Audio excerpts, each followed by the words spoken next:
서울 강남구 청담동 한복판의 우뚝 솟은 초고층 펜트하우스에서 민재는 아침을 맞이했습니다. 40대 중반의 그는 국내 굴지의 건설회사 태성그룹의 삼남으로 태어나 평생 부족함 없이 살아왔습니다. 아버지가 물려준 계열사 3곳을 운영하며 연간 수천억 원의 수익을 올리는 그였지만 정작 경영에는 관심이 없었습니다. 골프와 명품 수집, 고급 레스토랑 투어가 그의 일상이었습니다. 그날도 민재는 늦은 아침 11시가 되어서야 침대에서 일어났습니다. 200제곱미터가 넘는 안방 침실 창문 너머로 한강이 한눈에 내려다 보였습니다. 욕실에서 샤워를 마친 그는 600만 원짜리 이탈리아산 실크 가운을 걸치고 거실로 나왔습니다. 거실 한쪽 벽면 전체를 차지한 와인셀러에는 수억 원어치의 빈티지 와인들이 진열되어 있었습니다. 식탁에는 가정부가 준비한 조식이 차려져 있었습니다. 프랑스산 치즈와 이탈리아산 생햄, 노르웨이산 훈제 연어가 정갈하게 놓여 있었습니다. 민재는 대충 몇 점 집어먹고는 커피만 마셨습니다. 5천만 원짜리 에스프레소 머신으로 내린 커피였지만 그에게는 그저 평범한 아침 음료일 뿐이었습니다. 오후 1시쯤 민재는 지하 주차장으로 내려갔습니다. 그가 소유한 차량만 7대였습니다. 롤스로이스, 벤틀리, 페라리, 람보르기니, 포르쉐 2대, 그리고 평소 타고 다니는 마이바흐까지였습니다. 오늘은 날씨가 좋아 페라리를 선택했습니다. 4억 원을 호가하는 빨간색 슈퍼카였습니다. 강남 한복판을 질주하던 민재의 핸드폰이 울렸습니다. 비서실장 박상무였습니다. 평소라면 받지도 않았을 전화였지만 목소리가 심상치 않아 받았습니다. 박상무는 떨리는 목소리로 당장 본사로 와야 한다고 말했습니다. 금융감독원 특별조사팀이 들이닥쳤다는 것이었습니다. 민재는 코웃음을 쳤습니다. 지난 10년간 수없이 받아온 세무조사와 특별감사에서 항상 무사 통과했기 때문입니다. 회계법인과 로펌에 연간 수십억을 쏟아부은 덕분이었습니다. 이번에도 그럴 거라 믿었습니다. 하지만 본사에 도착한 민재는 예상치 못한 광경을 목격했습니다. 본사 로비는 이미 수십 명의 조사관들로 가득했습니다. 서버실은 봉인되었고 전 직원의 컴퓨터가 압수 중이었습니다. 회계 장부와 계약서들이 박스째로 실려나가고 있었습니다. 민재가 사장실로 향하자 2명의 조사관이 가로막았습니다. 그들은 영장을 제시하며 민재 개인 사무실도 압수수색 대상이라고 통보했습니다. 민재는 당황했지만 여전히 여유를 잃지 않았습니다. 곧바로 30억 원의 연간 자물료를 받는 대형 로펌 대표에게 전화를 걸었습니다. 하지만 돌아온 대답은 충격적이었습니다.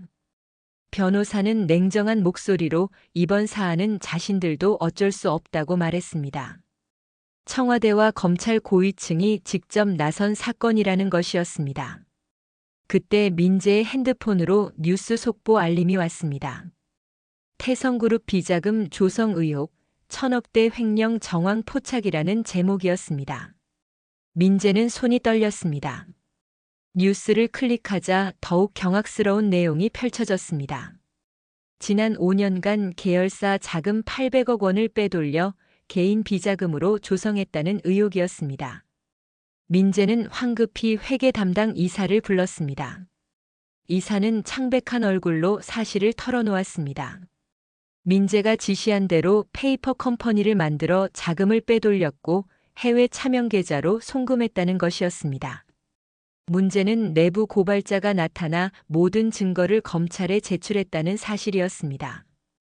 그 고발자는 다름 아닌 민재가 3년 전 부당하게 해고한 전 재무이사였습니다. 오후 3시 검찰 수사관들이 민재 앞에 나타났습니다. 특정경제범죄가중처벌법상 횡령과 배임, 그리고 조세포탈 혐의로 긴급 체포영장이 발부되었다고 통보했습니다. 민재는 항변했지만 소용없었습니다. 수갑이 채워지고 본사 직원들이 지켜보는 앞에서 호송차에 실렸습니다. 언론사 카메라들이 그 장면을 생중계했습니다. 구치소 조사실에서 민재는 처음으로 공포를 느꼈습니다. 검사는 냉정하게 증거 자료를 펼쳐 보였습니다. 페이퍼 컴퍼니 설립 서류, 해외 송금 내역, 차명 계좌 거래 기록까지 완벽했습니다. 변명의 여지가 없었습니다. 검사는 최소 징역 10년 이상이 예상된다고 말했습니다. 그날 밤 구치소 독방에 수감된 민재는 잠을 이룰 수 없었습니다. 딱딱한 침대와 얇은 담요, 악취나는 화장실이 있는 3평 남짓한 공간이 그의 새로운 거처였습니다. 불과 12시간 전만 해도 200평 펜트하우스에서 명품에 둘러싸여 살았던 그였습니다. 다음 날 아침 더욱 끔찍한 소식이 들려왔습니다. 금융당국이 민재 명의의 모든 계좌를 동결했다는 것이었습니다. 은행 예금 200억 원, 주식 300억 원, 부동산 600억 원이 모두 압류되었습니다. 추징금 명목으로 전 재산이 묶인 것이었습니다. 사흘째 되는 날 민재의 아내 서연이 이혼 소송을 제기했습니다. 변호사를 통해 전달된 소장에는 냉정한 문구들이 나열되어 있었습니다. 재산 분할과 위자료 청구 그리고 두 자녀의 단독 양육권 요구였습니다. 15년을 함께 산 아내였지만 그녀에게 민재는 이제 범죄자일 뿐이었습니다. 일주일 후 법원은 민재에게 구속영장을 발부했습니다. 도주와 증거인멸 우려가 크다는 이유였습니다. 보석도 불어되었습니다. 민재는 정식 재판이 시작될 때까지 구치소에 수감되어야 했습니다. 변호사는 재판까지 최소 6개월은 걸릴 것이라 예상했습니다. 구치소 생활은 지옥이었습니다. 새벽 6시 기상, 형편없는 식사, 하루 1시간의 운동 시간이 전부였습니다. 같은 방을 쓰는 수감자들은 민재를 재벌 도련님이라 조롱했습니다. 평생 고급 요리만 먹던 그였지만 이제는 물에 말아먹는 보리밥과 실외기국이 전부였습니다. 한 달이 지나자 민재의 회사는 무너지기 시작했습니다. 대표이사 구속 소식에 거래처들이 등을 돌렸습니다. 은행은 대출을 회수했고 협력업체들은 계약을 파기했습니다. 주가는 연일 하한가를 기록했습니다. 직원들은 대량 사직서를 냈고 본사 건물 앞에는 채권자들이 몰려들었습니다. 2달째 태성그룹 계열사 3곳이 모두 법정 관리에 들어갔습니다. 법원이 선임한 관리인이 회사 경영권을 넘겨받았습니다. 구조조정이 시작되었고 직원 절반이 해고되었습니다. 민재가 평생 누려온 회장 자리는 흔적도 없이 사라졌습니다. 석 달째 민재의 모든 부동산이 경매에 넘어갔습니다. 청담동 펜트하우스는 시세의 절반 가격에 낙찰되었습니다. 강남의 빌딩 2채, 제주도 별장, 평창동 단독주택 모두 헐값에 팔렸습니다. 그 돈은 전부 추징금과 세금으로 충당되었습니다. 넉 달째 민재의 명품 컬렉션이 일괄 처분되었습니다. 수십억 원어치의 시계, 가방, 의류, 신발이 중고 명품 시장에 쏟아졌습니다. 와인셀러의 빈티지 와인들도 경매로 넘어갔습니다. 7대의 슈퍼카도 모두 압류되어 팔렸습니다. 5달째 이혼 재판에서 민재는 완패했습니다. 법원은 서연의 손을 들어주었습니다. 남은 재산의 70%와 위자료 10억 원을 지급하라는 판결이었습니다. 하지만 민재에게 남은 재산은 없었습니다. 자녀들의 양육권도 완전히 박탈당했습니다. 6달째 본 재판이 시작되었습니다. 검찰은 징역 15년과 추징금 900억 원을 구형했습니다. 민재의 변호인은 최선을 다했지만 역부족이었습니다. 증거가 너무 명확했고 여론도 좋지 않았습니다. 언론은 연일 민재를 탐욕스러운 재벌로 묘사했습니다. 7달째 첫 공판에서 민재는 자신을 고발한 전 재무이사와 마주쳤습니다. 그는 증인석에서 담담하게 민재의 비리를 증언했습니다. 어떻게 지시를 받았고 어떤 방식으로 자금을 빼돌렸는지 상세히 말했습니다. 민재는 그제야 자신이 얼마나 많은 사람들을 함부로 대했는지 깨달았습니다. 8달째 민재의 아버지 태성그룹 회장이 사망했습니다. 아들의 구속 스트레스로 건강이 악화되었고 결국 심근경색으로 세상을 떠났습니다. 민재는 장례식장 출석도 허가받지 못했습니다. 수갑을 찬 채 영정 사진 앞에서 5분간 절을 올리는 것이 전부였습니다. 9달째 민재의 형들이 그룹 경영권을 놓고 싸우기 시작했습니다. 태성그룹 본사는 내분에 휩싸였고 주가는 더욱 폭락했습니다. 채권단은 그룹 해체를 요구했습니다. 30년 역사의 기업이 순식간에 무너지고 있었습니다. 10달째 민재는 교도소에서 병을 얻었습니다. 극심한 스트레스로 위궤양과 불면증이 생겼습니다. 평생 건강검진에서 이상 소견이 없었던 그였지만 이제는 약 없이는 잠도 잘 수 없었습니다. 체중은 20kg이 빠졌고 머리카락은 반백이 되었습니다. 11달째 최종 판결이 나왔습니다. 징역 13년, 추징금 850억 원이었습니다. 민재는 법정에서 무너졌습니다. 50대 중반에 출소한다는 의미였습니다. 그때까지 살아남을 수 있을지도 의문이었습니다. 항소를 포기했습니다. 더 이상 싸울 기력이 남아있지 않았습니다. 1년째 민재는 경기도 소재 교도소로 이송되었습니다. 구치소와 달리 교도소에서는 작업을 해야 했습니다. 민재에게 배정된 일은 봉제 공장 작업이었습니다. 하루 8시간 재봉틀 앞에 앉아 옷을 꿰매야 했습니다. 한 달 작업 수당은 3만 원이었습니다. 평생 수천억을 굴렸던 그가 이제는 월 3만 원을 벌게 된 것이었습니다. 교도소 생활은 구치소보다 더 가혹했습니다. 새벽 5시 반 기상, 밤 9시 취침이 반복되는 일상이었습니다. 면회는 한 달에 2번, 한 번에 30분만 허용되었습니다. 하지만 민재를 찾아오는 사람은 아무도 없었습니다. 아내는 이혼했고 자녀들은 면회를 거부했습니다. 형제들도 연락을 끊었습니다. 1년 반이 지나자 민재의 이름은 세상에서 완전히 잊혔습니다. 언론도 더 이상 그를 다루지 않았습니다. 새로운 재벌 비리 사건들이 터지면서 민재의 사건은 구닥다리가 되었습니다. 한때 재벌 3세라며 주목받았던 그였지만 이제는 그저 수감자 번호로만 불렸습니다. 교도소 안에서 민재는 처음으로 자신의 삶을 돌아보았습니다. 평생 노력 없이 얻은 것들, 타인을 함부로 대했던 오만함, 돈으로 모든 것을 해결할 수 있다는 착각이 모두 떠올랐습니다. 자신을 고발한 재무이사를 원망했지만 결국 모든 것은 자신이 저지른 일이었습니다. 2년째 민재는 교도소 도서관에서 책을 읽기 시작했습니다. 평생 책과는 담을 쌓고 살았던 그였지만 이제는 그것만이 유일한 위안이었습니다. 철학책, 종교서적, 자기계발서를 닥치는 대로 읽었습니다.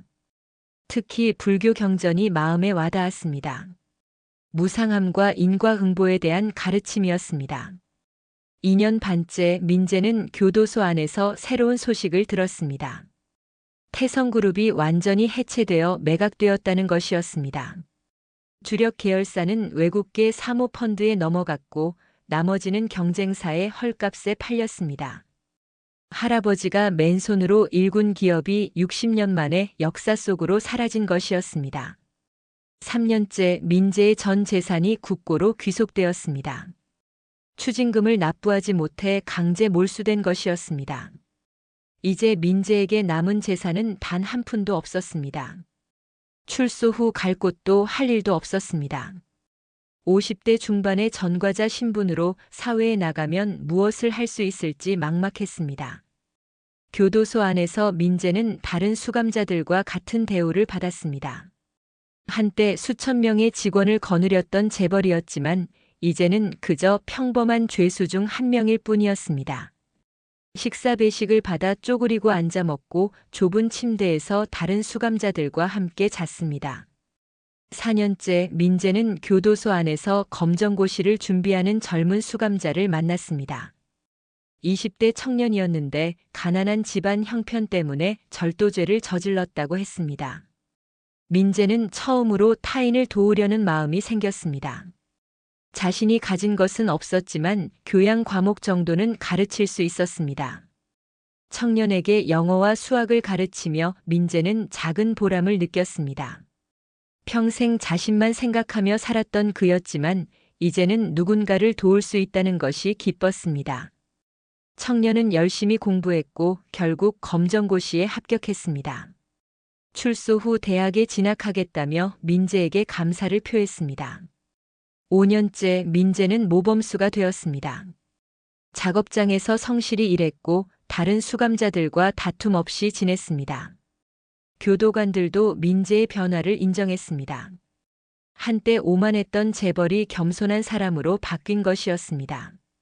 하지만 그것이 형량을 줄여주지는 않았습니다. 6년째 민재는 건강이 더욱 악화되었습니다. 당뇨병과 고혈압이 생겼고 관절염으로 걷기도 힘들어졌습니다. 교도소 의무실에서 기본적인 치료만 받을 수 있었습니다.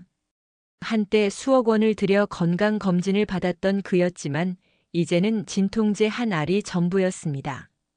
7년째 전혀 예상치 못한 일이 일어났습니다. 민재가 가르쳤던 청년이 대학을 졸업하고 교도소를 찾아온 것이었습니다. 그는 사회복지사가 되어 출소자 재활 프로그램을 운영하고 있었습니다. 청년은 민재에게 출소 후 자신의 센터에서 일할 것을 제안했습니다. 급여는 많지 않지만 숙식은 제공할 수 있다고 했습니다. 민재는 눈물을 흘렸습니다. 평생 처음 느껴보는 감사함이었습니다. 돈으로 맺어진 관계가 아닌 진심으로 자신을 생각해주는 사람이 생긴 것이었습니다. 그 순간 민재는 깨달았습니다. 진정한 부는 돈이 아니라 사람이라는 것을 말입니다. 8년째 민재는 모범수로서 형기 단축 혜택을 받았습니다. 13년형을 10년으로 줄여받게 된 것이었습니다. 출소일이 2년 앞으로 다가왔습니다. 민재는 그 시간을 준비하는 데 썼습니다. 교도소 직업훈련 프로그램에 참여해 목공 기술을 배웠습니다. 손재주가 없었지만 열심히 노력했습니다. 9년째 민재는 출소를 1년 앞두고 자신의 과거를 정리하기로 했습니다. 교도소 상담사와의 면담을 통해 자신이 저지른 잘못을 하나하나 되짚어 보았습니다. 횡령한 돈, 해고한 직원들, 무시했던 사람들 모두가 떠올랐습니다.